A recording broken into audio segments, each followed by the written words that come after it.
It is worse, much worse than you think. You're 11 years old and you're suing the United States government. That's not what most 11-year-olds do. Our use of fossil fuels, which has admittedly powered so much prosperity and growth across the world, is now the single greatest threat to our survival. Levi Draheim is one of 21 kids asking federal courts to block the U.S. government from continuing the use of fossil fuels. Help us understand what you think people don't quite appreciate about the severity of this problem. There's sort of three big things. The first is speed. I think we had long thought that climate change was happening very slowly, that it was unfolding at fastest at about a decade timescale, more usually like centuries. And then we didn't have to worry about it in our own lives, maybe even our children's lives, but it was something to worry about for our grandchildren. More than the same threat, it's not compartmentalizable to the coast. It's much bigger than sea level rise. It impacts the economy, which could be 30% lower than it would be without climate change by the end of the century. It impacts public health. Conflict, we could have twice as much war because of climate change at the end of the century. That's the second thing, the scope. And then the severity. Most scientists talked about 2 degrees of this sort of threshold of catastrophe. 2 degrees Celsius. Yeah.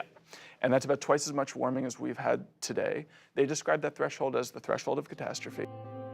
Climate change is fueling more frequent and more intense and longer lasting heat waves. And that heat is not just an inconvenience to people, it kills people. The warmer temperatures are, the higher the concentration of some really important air pollutants.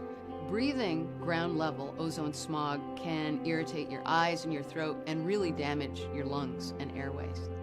A wildfire episode, a hurricane season, a flooding episode, a West Nile virus outbreak, an air pollution episode, a heat wave demand cleaner energy and demand building healthier and more secure communities for their children's future.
You or the Earth.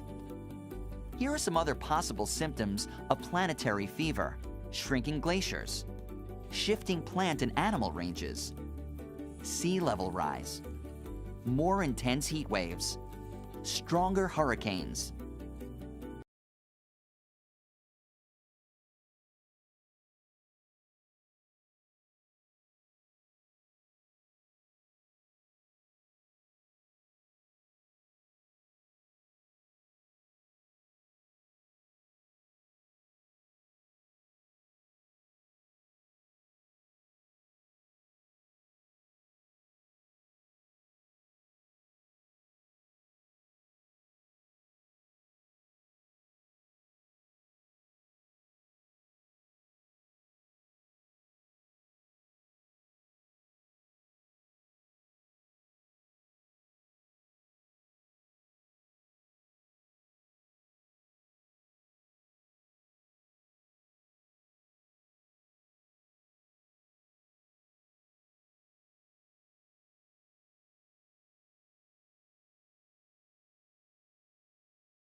NASA is keeping a watchful eye on Greenland, tracking changes in the thick sheet of ice that covers most of the island.